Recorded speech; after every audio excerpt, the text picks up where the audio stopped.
There are inns across America that carry whispers of ghosts, strange noises, or old family tragedies. But buried in the Ozarks is a case almost no one dares mention. It was an inn run by two brothers, quiet men, trusted by travelers, and seemingly ordinary. Their home was known as a place where a weary traveler could rest, eat, and drink before continuing down the lonely dirt roads that cut through the mountains. Hello, everyone.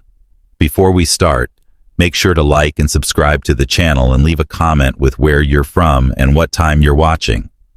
That way, YouTube will keep showing you stories just like this one. But in the winter of 1867, something came to light that shocked even the hardest frontiersmen. It was said that the brothers served more than water, more than food, and what they gave their guests was something that could not be spoken aloud in polite company. The story spread like a sickness through the region, whispered only in darkened rooms. The strange thing is, the official records barely exist. It is almost as if someone wanted to erase it. Old newspapers only mention an incident at a roadside inn, but diaries and family letters, those private words never meant for the public eye, tell a darker version. A version where the brothers turned hospitality into something unholy, something that left travelers disappearing without explanation. Imagine it. You've been riding for days. The air is sharp with frost, your lips cracked from thirst. You see the warm glow of lantern light through the trees. Inside, the brothers welcome you with smiles, set down a cup of water, and close the door behind you. You never leave that house again. Tonight, we peel back those fragile layers of silence to uncover what happened inside the Ozark Horror Inn. Because the truth is, when men are desperate, when hunger and greed take hold, the line between the brothers were not born into kindness. Accounts suggest their family had been poor even by Ozark standards. The hills were unforgiving, the soil rocky, and neighbors scarce. Hunger became a kind of inheritance, passed from one generation to the next. But hunger can twist a man's mind, and it seems these two learned early on that survival often meant taking what was not freely given. By the mid-1860s, after the Civil War left the region scarred, the brothers saw an opportunity.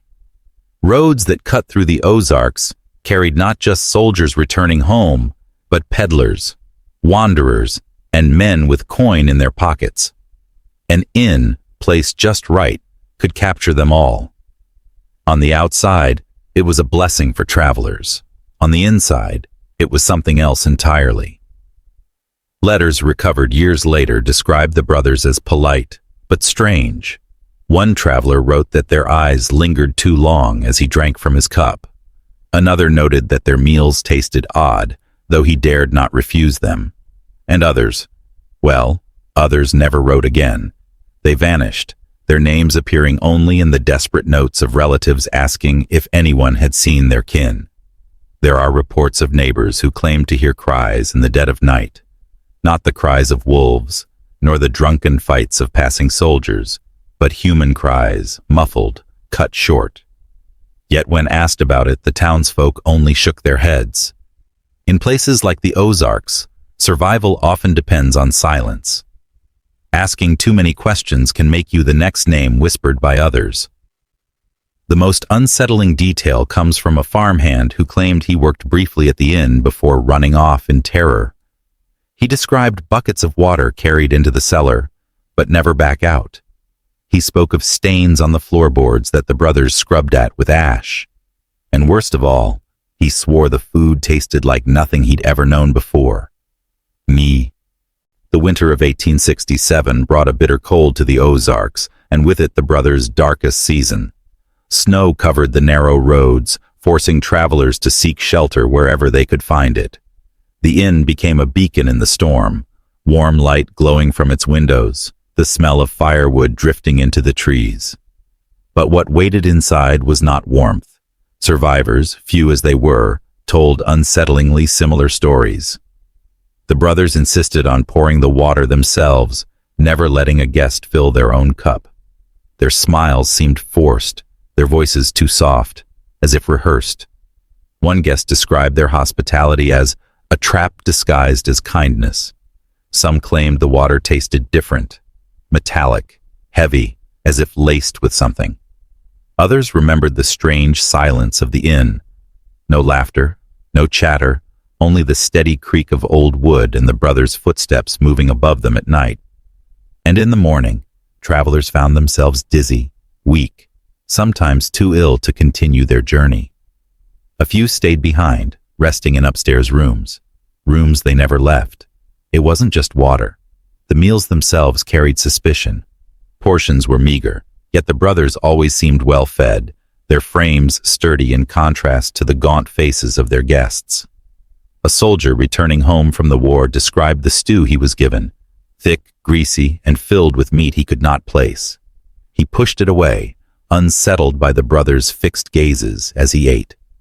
Then, one night, a wagon was found abandoned just half a mile down the road from the inn. Its horses were gone, its contents scattered in the snow. The family who had been traveling in it, a mother, father, and 2 small children, were never seen again. Their belongings were quietly collected by neighbors, but no official inquiry was made. In a land still healing from war, authorities had little interest in stirring up more effie. By the time rumors spread beyond the Ozark valleys, the brothers had already woven themselves into local life. They traded with farmers, bought livestock, and attended church on rare occasions. To outsiders, they appeared as any other hard-working men of the hills. Yet beneath that mask of respectability, something darker thrived. The unsettling truth is that the community itself may have been complicit. Neighbors claimed they saw strangers arrive at the inn but never saw them leave. They noticed smoke rising from the chimney at odd hours and the smell, an acrid sweet rot that clung to the air on cold mornings. Still, nothing was done. Perhaps it was fear, or perhaps the community found comfort in pretending not to see. One diary, written by a young woman who lived less than 2 miles away, described the brothers' inn as a place of shadows. She wrote of nights when her father barred the doors and muttered prayers, insisting the family keep their lanterns dark when the wind carried screams through the trees. What she heard, she said, was not the voice of beasts, but the voice of men pleading for mercy. And yet, when questioned years later, surviving residents remembered almost nothing, or at least they claimed they didn't. Their words became strangely uniform. It was only stories, they would say. Folk tales made to frighten children. But the consistency of their denial was suspicious, too clean, too rehearsed, as though silence itself had been passed down like an inheritance. The most chilling testimony came from a traveling preacher who stayed at the inn in early 1867. He recalled the brothers staring at him with such intensity during supper that he barely ate. That night, he claimed, he heard dragging sounds in the hall and whispered voices outside his door. He fled before dawn, leaving his belongings behind. His journal entry, recovered decades later, ends, "As whispers grew louder, travelers began avoiding the road altogether. Some detoured miles out of their way to keep from passing the inn. Others carried weapons, swearing they would not be easy prey. But for every man prepared, there was another family too weary, too trusting, or too desperate to resist the warm light of the brothers' hearth. The few who survived their stay often carried scars deeper than flesh. One man, decades later, confessed to his son that he had stayed a night in the Ozark Inn and left before dawn, shaken by the sounds of muffled crying from beneath the floorboards. He told his son, "I never asked, and I never went back." The son recalled his father's trembling hands as he spoke, as if the memory alone had poisoned his blood. It was around this time that disappearances grew too many to ignore. The wagon of a trader was found with its wheels broken, his body never discovered. 2 soldiers traveling west vanished after stopping in for a meal. A mother wrote in her journal that her youngest boy was sure he saw figures digging by lantern light near the brothers' cellar. Each story, on its own, could be dismissed as tragedy or misfortune. But together, they painted a picture too grim for coincidence. And here, dear listener, we pause. If you're still watching, you're already braver than most. Tell us in the comments, what would you have done if this was your bloodline? Would you speak of it? Or would you bury the memory like the townsfolk did? Because what happened next turned whispers into screams. A group of hunters, passing near the inn one frozen morning, claimed they saw smoke rising not just from the chimney, but from a pit behind the house. When they drew closer, they found bones, charred, brittle, human. They left without saying a word, and the story spread no further than their own campfire. Silence once again protected the brothers, and by spring of 1867, the brothers' secret could no longer remain contained within the Ozark woods. Too many families were missing, too many stories shared in trembling whispers. The inn had become infamous. Though never publicly accused, it carried the weight of dread, the kind that clings to the soul of a place. But the strange thing is this: no record of arrest, no official trial, no conviction. In fact, history seems to bend around the story, as though erasing the truth. It is only in private letters and hidden journals that fragments remain, pieced together like shards of broken glass. And in those fragments, the tale grows darker still. One such letter, written by a woman whose husband never returned from his journey through the Ozarks, speaks of neighbors warning her not to ask questions. She wrote, "They told me it was better not to know, for the truth would break me." What could be so terrible, so unspeakable, that entire communities chose silence over justice? Local lore hints at what was found in the brothers' cellar after they suddenly disappeared. There are accounts, second-hand, whispered, never written in official ink, of shallow graves, torn garments, and remains that suggested not only death, but consumption. The suggestion of cannibalism was too horrific for polite conversation, too shameful for the history books. But the whispers never faded.